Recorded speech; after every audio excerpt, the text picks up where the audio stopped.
Madame la Présidente. Ah, chut, je vous entends trop, Madame la députée de Jeanne-Mance-Vigée. En question principale, je reconnais maintenant la chef du deuxième groupe d'opposition. Merci, Madame la Présidente. Le ministre des Finances nous a avertis. Son dernier budget sera sobre et ciblé. Mais ça, pour qui, Madame la Présidente? Pour les gens qui travaillent à temps plein, mais qui doivent s'endetter pour être capables de payer le loyer, de payer l'épicerie, de payer le transport. Ça veut dire quoi? Ça veut dire demander encore plus d'efforts, toujours aux mêmes, les gens de la classe moyenne qui payent déjà trop. Les Québécois acceptent de payer beaucoup d'impôts au Québec parce qu'ils s'attendent à recevoir des services publics de qualité en retour. Mais la réalité, on le voit sur le terrain, c'est que nos services publics s'écroulent littéralement. Le contrat social au Québec, il est brisé. Il y a de plus en plus de voix qui s'élèvent pour dire que la solution pour réduire la pression sur nos finances publiques est d'aller chercher l'argent là où il est, c'est-à-dire chez les multimillionnaires, les 25 millions de dollars et plus. Claire Trottier, une riche héritière, dit elle-même qu'elle ne paye pas assez d'impôts. Elle est prête à en payer plus. Puis elle n'est pas la seule à dire ça. Brigitte Alpin, une fiscaliste reconnue au Québec, dit aussi que c'est nécessaire de revoir notre fiscalité qui est brisée pour que les plus riches contribuent eux aussi. Madame la Présidente, la classe moyenne a fait sa part. Il est temps que les multimillionnaires, les très, très riches au Québec, une infime minorité, fassent aussi leur part. Est-ce que le premier ministre peut reconnaître qu'imposer la richesse des multimillionnaires, c'est faire preuve de courage? Et en a-t-il? La réponse du premier ministre.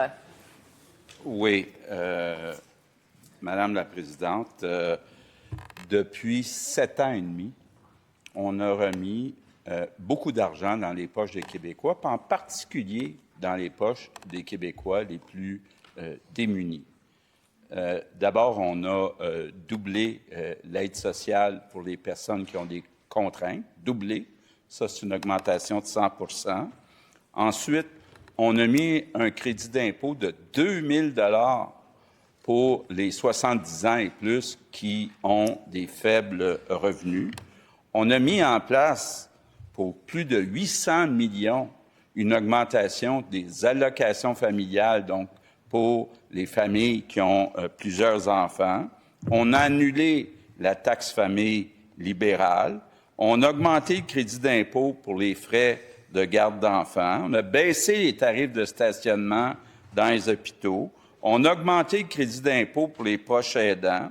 On a augmenté le crédit d'impôt pour le maintien à domicile des aînés. On a remboursé les lunettes pour les personnes qui sont dans des familles où ils ont moins de revenus. On a augmenté le soutien pour les enfants handicapés. On a augmenté l'exemption pour les pensions alimentaires. On a augmenté l'aide financière aux études pour les étudiants qui ont des revenus moins élevés. Madame la Présidente, plus de 7 milliards. 7 milliards. Il n'y a pas un gouvernement, il n'y a pas une province qui a remis autant d'argent dans les poches des Québécois. Je comprends que pour Québec... Première, complémentaire. Madame la Présidente, il n'y a pas un seul endroit, il n'y a pas une province qui a autant gaspillé que le gouvernement de la CAQ. Le premier ministre me dit tout l'argent qu'il donne, mais il ne parle pas des gaspillages.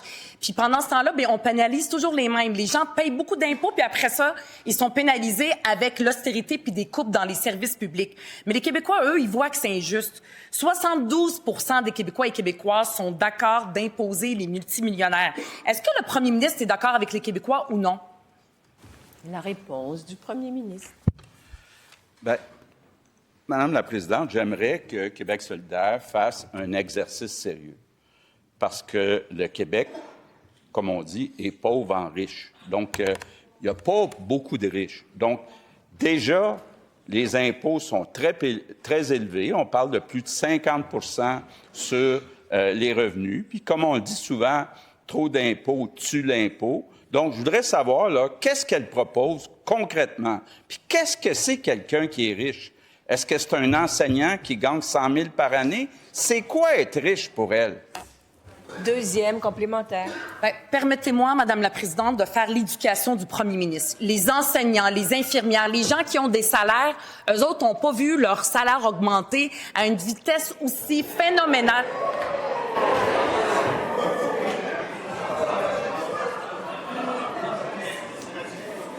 Je suis debout.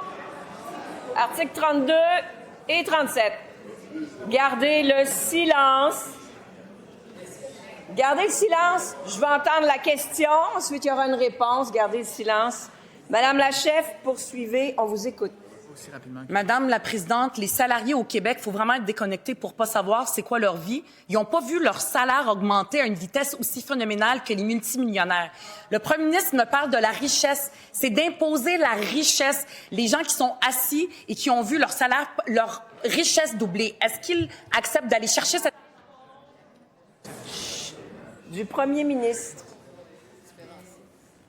Check tes poches, Frédéric. Madame la présidente, là, comme on dit en québécois, là, je pense que la chef de Québec solidaire a manqué une bonne game. Elle a manqué une bonne game depuis 7 ans.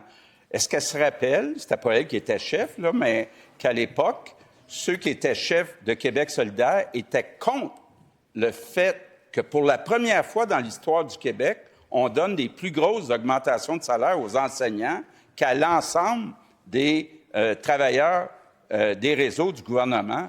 Salaire maximum est passé de 84 000 à plus de 100 000.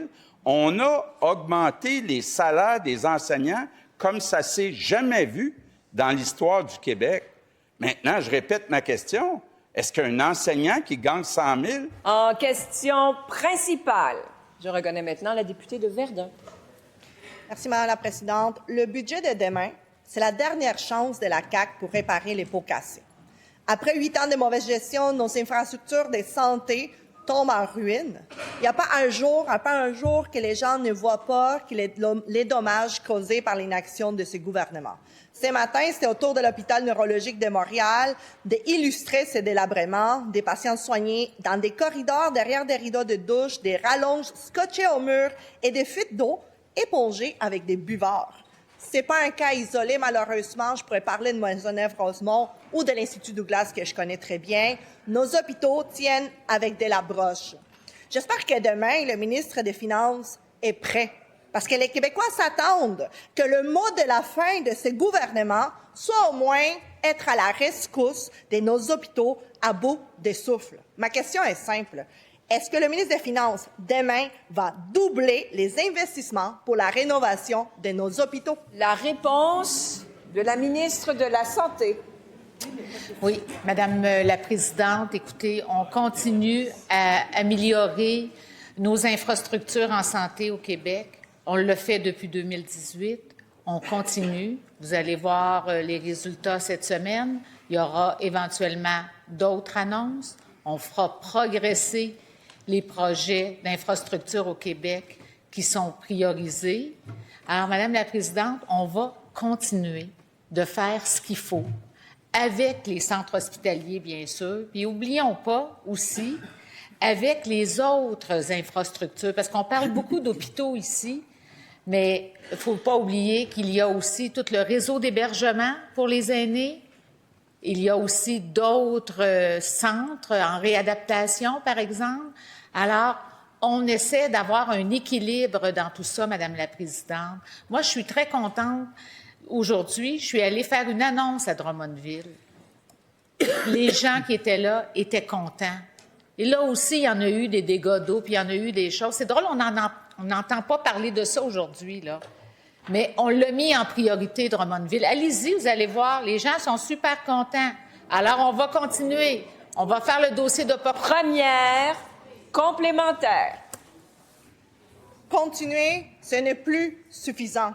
Maisonneuve-Rosemont, ça fait 12 ans qu'elle est en planification. La coalition est sortie la semaine passée. Elle nous dit clairement c'est 300 millions qu'il faut demain matin, demain, lors du budget, pour éviter de nouveaux retards catastrophiques. La moindre des choses pour la CAQ, c'est de finir ces mandats en finançant nos hôpitaux comme du monde.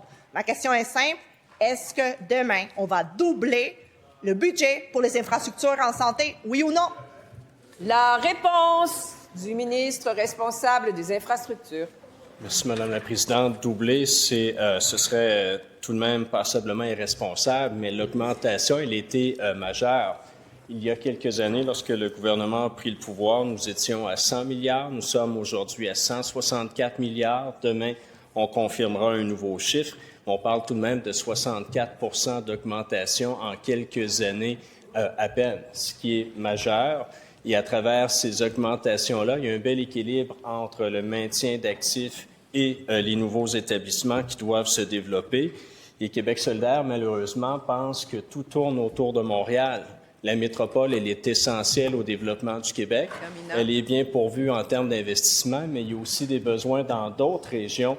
Et c'est Deuxième complémentaire. Demain matin, les gens veulent juste voir une chose, c'est que nos états d'infrastructure vont plus être dans un état désastreux, que oui, le budget des infrastructures en santé va être doublé pour venir à la rescousse de l'ensemble des hôpitaux puis nos infrastructures en santé partout au Québec. Demain, en fait, Madame la Présidente, c'est l'épilogue du gouvernement de la CAQ. Ça va être quoi? Pour passer le test, il faut que ce soit écrit « Doubler les infrastructures en santé partout au Québec ». La réponse du ministre des Finances.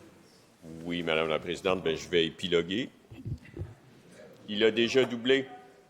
Il a déjà doublé depuis 2018-2019 le PQI en santé. Et puis, au total, comme mon collègue l'a dit, c'est 64 %, mais on a priorisé la santé parce qu'il y avait un niveau de désuétude qui nous avait été laissé par le gouvernement précédent. Alors, il a fallu faire des efforts qui, en proportion, sont plus élevés que 64 %, bien que c'est ce qu'on a donné à l'ensemble des priorités du gouvernement.